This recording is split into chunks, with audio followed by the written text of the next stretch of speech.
Hola oyentes de Radio Sefarad, como cada semana volvemos a comunicarnos con Pascal Roy, que desde Jerusalén, en Israel, nos da una perspectiva distinta de lo que nos informan aquí en España o en el resto del mundo, y también una perspectiva con un plazo de tiempo para que se aposenten esos pensamientos, porque Pascal, si esta misma entrevista la hubiéramos hecho el lunes o el martes, hubiéramos hablado de cosas muy distintas, a pesar de que en la vida tampoco ha pasado nada, es decir, que no ha empezado una guerra, no han muerto 100 personas o 2000 personas en esta semana, como para que justifique el cambio de sensaciones, ¿no? ¿O no? Sí, sí, no, no, cambio de sensaciones. Te digo, cada día me levanto, antes me levantaba con, encendiendo la radio, encendiendo internet para ver qué había pasado en Gaza o en el sur de Líbano, para las tropas de Tzahal, para ver cuál era el estado de la situación. Ahora, desde hace un mes, estamos a 13 de febrero, 3 semanas, me levanto con la idea o con la interrogación de qué dijo Trump durante la noche.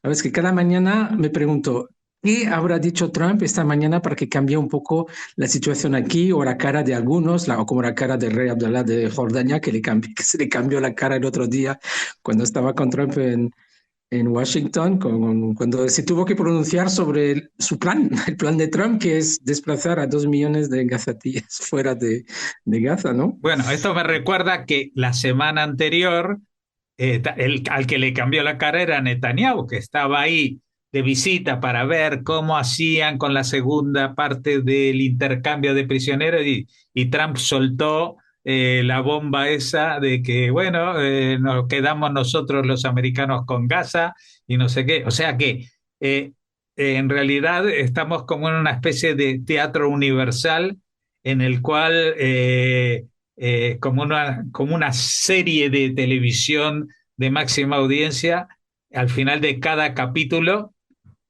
resulta que todo lo que había pasado en esos últimos 40 minutos cambia porque te dicen, ¿y ahora qué va a pasar con esto, no? Sí, y sin embargo, hoy no voy a empezar realmente con una declaración de Trump que cambie las cosas, sino con un hecho bastante grave que acaba de suceder, y es que Hamas ha disparado un cohete hacia Israel desde la franja justo hace unos minutos, y el cohete aterrizó no en el territorio israelí, sino en la propia Gaza, matando a un adolescente de 14 años. Esas son las noticias que tenemos por ahora. O sea, es una clara violación del acuerdo de cese el fuego. Y también va en contra de unas declaraciones que habían hecho unas horas antes, en el sentido de que, bueno, lo que habían protestado sobre el intercambio de prisioneros y que iban a congelarlo, que no era para tanto, parecía que se estaban de alguna manera pacificando los ánimos y diciendo de que sí les interesaba seguir con el intercambio de prisioneros, y que bueno, yo llegué a oír, no sé si es verdad, de que Trump dijo, bueno, que este fin de semana suelten a 9 en vez de a 3. Sí, ha habido desde hace 3, 4 días, ha habido declaraciones en todos los sentidos, sin ton ni son, y era muy difícil incluso para el gobierno de Israel de discernir cuál era la intención de Trump. Y todo empezó por declaraciones después de la segunda, bueno, después de la liberación de los tres últimos rehenes el sábado. Empezó todo con unas declaraciones de Hamas que Hamas ya no iba a liberar más rehenes, aludiendo a cualquier motivo, cualquier excusa, cualquier pretexto por parte de Israel que supuestamente no cumplía con no sé qué, no sé cuánto. Simplemente iban a dejar de liberar rehenes. Y eso, claro, Netanyahu se enteró, Trump, perdón, se enteró y dijo, ya, se acabó. O sea, ya quiero que todos los rehenes estén en la calle este sábado, el que viene, en 2 días. que estén todos a la calle, digo todos, y no de unos por aquí, otros por allá, en trozos, no, los quiero todos, sino, una vez más, dijo, se abatirá el infierno sobre ellos. Sin más detalles, sin más plan que simplemente esa declaración, que tuvo una resonancia muy importante. Y eso hizo que, bueno, unas horas después o al día siguiente, cuando se reunió el gabinete de seguridad de Netanyahu, no sabían muy bien por dónde ir, porque de repente había como declaraciones por parte de miembros del gobierno, como que, bueno, por lo menos que liberen los 9 que quedan vivos de los que quedan, creo que son 17, 17, sí, 17 todavía, 17 de los 33. de O la sea primera que, tanda. o sea, más o menos la mitad de la primera de que iban a liberar durante esta primera fase de la tregua. Sí, y se supone que 9, desgraciadamente todavía 9 de 17, quiero decir, están en vida y los demás no. Entonces también hubo esa declaración como que los 9, si no, reanudamos la guerra.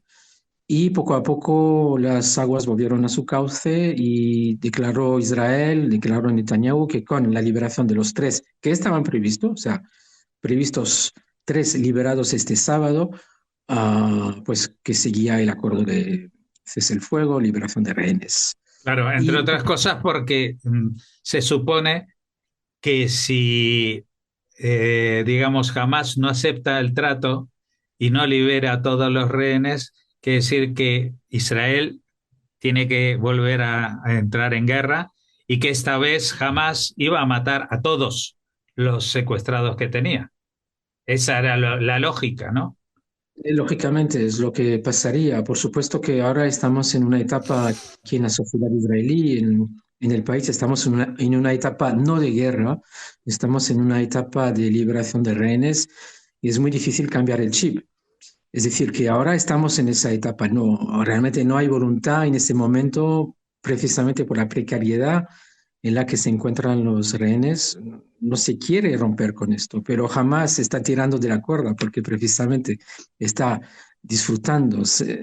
Y uso la palabra adrede porque así es Hamas. O sea, Hamas no es otro grupo, no es más que un grupo terrorista que disfruta de la desgracia de los israelíes, porque tal es su razón de ser, su razón de existir, o sea, matar a judíos, hacerles sufrir, destruir un país. No tiene otro objetivo en la vida el miembro de Hamas. Entonces está disfrutando y tirando de la cuerda y por eso estos tiros aflojes de decir que, bueno, ahora vamos a dejar, ya no queremos liberar más rehenes, crea todo bueno, una revolución en Israel. Y la idea de volver a la guerra, sin embargo, siempre está ahí. Y te voy a decir que la liberación de los 3 rehenes del sábado pasado, o sea, hablamos de Or Levi, Ohad Ben-Hami, Eli Sharabi, todos hemos visto en qué estado han vuelto, imágenes evocadoras del holocausto. Por supuesto que hubo muchos comentarios también por parte de los médicos que usaron ese término, como que tenemos que usar protocolos casi de gente que acaba de salir de un campo de exterminio. Toda todas estas imágenes hacen pensar o refuerzan, primero, la necesidad de que se suelten todos, los que estén vivos sobre todo, porque ya vemos cómo están viviendo los rehenes a través de las imágenes del sábado pasado, pero también una certidumbre de que hay que terminar con Hamas. O sea, si por una parte hay una voluntad de hacer todo lo posible para que vuelvan los rehenes, también hay una voluntad, y creo que no es una voluntad solo de la extrema derecha, del campo de Smotrich o Ben-Gvir, sino simplemente de la sociedad en general, para que Israel haga todo lo posible para eliminar a Hamas, porque hemos visto que la capacidad gubernativa de Hamas sigue en pie, es decir, que son capaces de montar estos espectáculos cada sábado. No significa que estén en medida de gobernar de forma civil y ya de un día para otro, pero mientras sigan tomando posesión y control de la ayuda humanitaria, y eso lo repito cada semana contigo, pues no hay otra cosa que hacer que aceptar que jamás sigue gobernando de alguna forma la Franja de Gaza. Y a nivel militar, pues mira, y Tzal está en pie de guerra también por intentos de infiltración en alguna comunidad en el sur, o sea que esta amenaza de alguna forma puede volver, porque ahora ya Tzal no actúa dentro de la franja, está en unos puntos estratégicos, pero existe el temor y ha habido amenazas y ha habido avisos a la población para quedarse en su casa y por temor a infiltración de miembros de Hamas y acabamos de ver que todavía esa capacidad de disparo de cohetes todavía la tienen, ¿no? Así que el trabajo no ha terminado. Trump y sus asesores están también de acuerdo con que Hamas no puede seguir gobernando, Hamas no puede seguir siendo una amenaza para Israel. Lo que pasa es que no sabemos muy bien cómo desactivar esto, cómo quitar esa amenaza de en medio, porque todavía está, pero no estamos en momento de guerra, no estamos en momento de reanudación de guerra, a menos que jamás tire tanto de la cuerda como lo estamos viendo ahora con ese cohete disparado hace unos minutos, que a Israel no le quede otra que volver a la senda de la guerra, desgraciadamente. Ujú. Bueno, esto es lo que se vive desde Israel de lo que está pasando. Ahora, las amenazas y los mensajes que está enviando Donald Trump trascienden a Israel, llegan a todo el mundo y en cada lugar también el impacto es diferente. Por ejemplo, en la Unión Europea eh, hay una sensación muy extraña, como que eh, saben que la situación se parece a lo que tú estás contando, pero por otra parte tampoco se pronuncian demasiado fuerte. Saben que también hay dentro del mundo de la Unión Europea países que no van a respaldar, quizás Italia, quizás Hungría, eh, que se sientan más afines a la política de Donald Trump. Eh, Incluso creo que han habido declaraciones hoy de alguien encargado de la OTAN, bueno, que de pronto yo me acabo de enterar de que a pesar de que la OTAN existe desde hace tanto tiempo, y lo he escuchado esta semana o estos días, Estados Unidos es la mitad de la OTAN. No es un país más de la OTAN, sino que es la mitad de la OTAN. Y en nombre de la OTAN, él puede negociar o desnegociar. Es decir, que de pronto, si dice se acabó el tema de Ucrania, se acabó el tema para la OTAN, o se acabó el apoyo condicionado a Israel, pues se acabó también para el resto de la organización, por lo menos como OTAN. Otra cosa es como Unión Europea. Allí pues tienen más flexibilidad para opinar, pero yo los veo muy comedidos. No sé cuál es la sensación que hay en Israel. Bueno, la Unión Europea, la sensación aquí de la Unión Europea, primero es que es inexistente, o sea, todo lo que se refiere a los asuntos externos, o sea, las relaciones exteriores, perdón, miramos a Estados Unidos, no miramos mucho a países de la Unión Europea, porque la posición, primero, son 27 países ahora en la Unión Europea, 28 antes con el Reino Unido, y cada uno tira por su campo. Y hay poca claridad, o sea, siempre para el israelí es complicado ver qué quiere decir Europa. Y al tener, si miras a Europa, tienes a un extremo que es la España de Sánchez y a otro extremo que es la Hungría de Orbán. O sea, ¿qué puede salir de eso? Pues salen, salen declaraciones oxidadas, declaraciones viejas que huelen a ropa vieja, declaraciones no podemos aceptar que los gazatíes salgan de Gaza, pero sin proponer nada más detrás. O nosotros abogamos, como siempre, por una solución de dos estados, los palestinos se quedan en Palestina, que son declaraciones de hace 5, 10, 15, 20 años. Realmente no son capaces, bueno, la Unión Europea no es capaz realmente de buscar un camino distinto, sobre todo después del 7 de octubre. Es decir, vale, solución de dos estados. Tenemos países como Irlanda y España que apoyan, que reconocen el Estado de Palestina, pero sea, suena muy hueco. Suena hueco porque si tú empiezas a rascar y preguntas a Sánchez y a su equipo, ¿de qué tipo de Palestina? O sea, ¿de qué Palestina estamos hablando? ¿Qué- cuál es la visión? ¿Cuál es vuestra visión de Palestina? Y no quieren empezar a hablar de Hamas o de Fatah para no enfadar a nadie, pero entonces, ¿para qué sirven esas declaraciones? Si es más para la galería. Entonces, aquí en Israel realmente no damos mucho crédito a lo que venga de la Unión Europea. Ujú. Mira, recién mencionabas a Fatah y a la autoridad palestina, y hemos visto que, entre otras medidas, yo quiero recordar a los oyentes algo que todavía creo que hay muchos que no hemos digerido. Todavía no ha pasado un mes desde que Trump asumió la presidencia.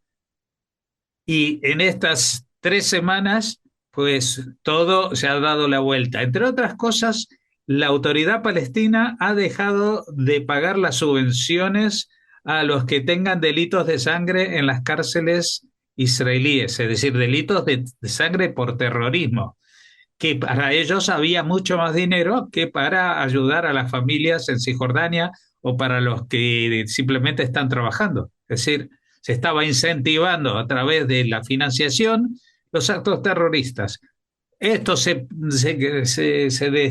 discutió, se debatió, se denunció tantas veces en tantos foros con diferentes presidentes americanos y y a Donald Trump le costó nada, pues conseguir que Abu Abbas, perdón, firmara este cambio. Pero la pregunta es, eh, ¿sigue existiendo la autoridad palestina? ¿Sigue en pie? Porque hemos visto que en Gaza nadie presta atención a la autoridad palestina. Eso lo sabemos desde el año 2007. Pero tampoco en Cisjordania, en la parte norte, no están prestando nada de atención a lo que hace la autoridad palestina, especialmente en los campos de refugiados, como decimos, de Nablus y de Jabalía y de no sé cuántos. Eh, entonces, lo que tú hablabas también de Europa, Europa habla sobre dos estados, siendo uno de ellos el representado por la autoridad palestina, que no tiene, dicho sea de paso, ninguna autoridad dentro del mundo de los palestinos. Entonces, ¿qué es lo que qué es lo que puede pasar con todo esto? Porque a mí me da la sensación de que después de estas declaraciones de Trump diciendo de que se van a ir todos los gazatíes a Egipto y a Jordania, que saltaron evidentemente los egipcios y los egipcios ya han hablado con Trump para decirle que ellos pueden solucionar el tema sin que salgan a Egipto. Pero, ¿qué va a pasar con Cisjordania? Porque si se mueve ficha en Gaza, en Cisjordania es probable que también se mueva ficha. Y ahí aparece Jordania, el país compuesto por un 70% de palestinos, que teóricamente tendrían que ser de forma natural los que acogieran o se quedaran con esa parte de lo que llamamos Cisjordania, pero que antes era parte de Jordania hasta el año 67, que fue cuando cambiaron el nombre del país, que se llamaba Transjordania, a Jordania. Es decir, que de forma bastante natural, Cisjordania tendría que estar incorporada en Jordania. Sí, sí, es muy complicado porque ¿cómo te lo diría yo? ¿Qué queda de la autoridad palestina? Ah, pues queda Mahmoud Abbas, quedan sus secuaces, su corte, quedan los que viven de eso. O sea, los funcionarios, quedan la gente que vive de las ayudas, que tiene acceso a las ayudas. Desgraciadamente, entre comillas, no todo el mundo tiene, o sea, no todo el mundo tiene acceso a esas ayudas o al dinero de la autoridad palestina. Y creo que esto también marca una diferencia entre los que apoyan todavía a la autoridad palestina, que son pocos, y a los que no, que son cada vez más. Ha habido encuestas, no sabemos siempre si las encuestas valen algo en un país que al final, bueno, en un país, en un territorio que no podemos hablar de un territorio democrático, es decir, que la autoridad palestina de Lleva 20 Cisjordania. años sin elecciones. Exacto, estaba intentando calcular cuántos años sin elecciones, por ahí 20, vamos. 20. Bueno, entonces, ¿hasta qué nivel podemos decir que tiene relevancia las encuestas? Pero lo vemos en las liberaciones de rehenes, lo vemos en los festejos de los logros, entre comillas, de Hamas después del 7 de octubre. Vemos las banderas ondeando, las verdes de Hamas muchas veces en las calles. Vemos el apoyo popular. O sea, además Hamas, que no tiene pelo en la lengua, aunque ningún palestino lo tiene, pero ellos menos, pues te dicen claramente, nosotros queremos destruir Israel y matar a judíos. Por supuesto, en la calle es un júbilo. Y desgraciadamente no es solo en Gaza, sino también en Cisjordania. O sea, la educación del palestino es no aceptar el Estado de Israel. Esto viene de generación en generación y nadie sale de este infierno, de este círculo vicioso, diría yo. Y entonces esto hace que haya un respaldo bastante importante, sino muy importante a Hamas. Si cayera la autoridad palestina, tendríamos a Hamas también en Cisjordania. Y no es ningún secreto. Hay muchos intentos de fortalecer la autoridad palestina. Las ayudas, por ejemplo, las ayudas ahora post 7 de octubre por parte de la Unión Europea, irán casi todas a la autoridad palestina y muy pocas, cada vez menos a la sociedad civil, porque simplemente para pagar a los funcionarios, para empezar. También hay que mencionar que decenas de miles de palestinos ya no pueden trabajar en Israel. Era también una fuente de ingreso bastante importante y hay intentos, que no se habla mucho de ello, pero hay intentos por parte del gobierno de Israel de aliviar esa presión y permitir que cada vez más palestinos puedan volver a trabajar en Israel, porque si no todo eso colapsa y también es peligroso. ¿Qué más? Intentos también de fortalecer la autoridad palestina por parte de la Unión Europea, de las instituciones, de apoyo siempre a Mahmoud Abbas. Y sabemos que poco a poco, ya lo comentamos la semana pasada, la autoridad palestina denuncia la actuación de Hamas el 7 de octubre, que, que actuó en contra de los intereses de los palestinos, incentivados por Irán. O sea, es una declaración de principio de enero que tiene su importancia. Y para respaldar esto, te diría que Ahmed Abul Gheit, que es el líder o el secretario de la Liga Árabe, después de las declaraciones de Trump, dijo que, por supuesto, los países árabes ven como inaceptable el desplazamiento de los gazatíes fuera de Gaza, pero matizó también diciendo, pero nosotros velamos por los intereses de los palestinos. Y si para salvaguardar los intereses de los palestinos jamás tiene que salir de la ecuación, saldrá. O sea, es una declaración importante porque es una forma de arrinconar Hamas por parte de los países árabes. Es verdad que la causa palestina es un asunto sagrado que nadie se atreve a tocar en los países árabes. Pero si poco a poco vemos que con esas declaraciones de Trump, que toca donde duele, si vemos que los países árabes están obligados ahora a mover ficha, es positivo. Es decir, por supuesto, como tú mencionabas, es un farol, lo que tira Trump día sí, día también, son faroles, pero que tienen respaldo detrás. Es decir, que al fin y al cabo, si no respetan lo estipulado, pues Estados Unidos vendrá con toda su fuerza. Es una amenaza real. Es una, estamos en un partido de póker, pero tiene base esa amenaza. Entonces se ven obligados a mover fichas y, por ejemplo, Egipto que va a presentar un plan para reconstruir Gaza sin que los gazatíes salgan de la franja, pues también poco a poco las lenguas se hacen oír en el sentido de quitar jamás de la ecuación. O sea, no es baladí, es una cosa importante. Todo con un trasfondo de no desplazamiento de los gazatíes, no desplazamiento de los palestinos, pero jamás está también bajo presión de los países árabes, poco a poco, lo estamos viendo.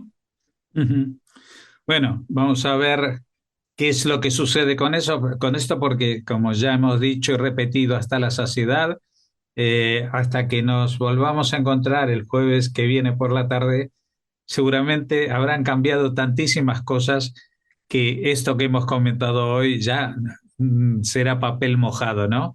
Es como cuando la mayoría de la gente leíamos las noticias en papel y al día siguiente ese mismo papel servía para envolver el pescado o la fruta en la tienda. Es decir, que ya era papel mojado, papel que inservible, porque su mensaje ya había pasado, pero al ritmo que van las cosas hoy, e incluso cuando empecemos a emitir esta entrevista, seguramente habrá cambiado algo o mucho. Pues muchas gracias, Pascal, por habernos atendido. Como siempre, te deseamos un Shabbat en paz y que ojalá eh, tengamos que molestar ese Shabbat con la noticia de que se han liberado secuestrados. Creo que tienes una ultimísima hora que comunicarnos. Sí, primero, efectivamente, esperar a este sábado si se liberan los tres rehenes como previsto en el acuerdo. Y hace poco Tzal bombardeó en la zona de Burej, en el centro de la franja, después del ataque por cohete, o sea, del disparo de cohete por parte de Hamas. Así que, bueno, enseguida Israel ha contestado, ha respondido con un ataque aéreo a la zona de Burej. Así Bueno, que tambalear el acuerdo. a ver si, como decíamos recién, lo que hemos grabado en esta media hora sirve cuando acabe este programa, porque posiblemente, o sea, también está en la ecuación la posibilidad de que ahora los palestinos digan, pues si habéis atacado al Bureich, pues ya no va a haber liberación de secuestrados y entonces va a empezar otra vez las presiones para que Israel ataque y prosiga con la guerra y se acabe el intercambio prisionero, etcétera, etcétera, etcétera, porque las consecuencias están todas allí esperando, ¿no? Esto es un sistema muy caótico, es como cuando uno construye una torre de cartas y dice, voy a sacar esta de aquí abajo y se va a quedar todo en el sitio. Pues la mayoría de las veces no se queda todo en el sitio. Pues muchas gracias por habernos atendido, Pascal, y hasta la próxima. Shabbat shalom.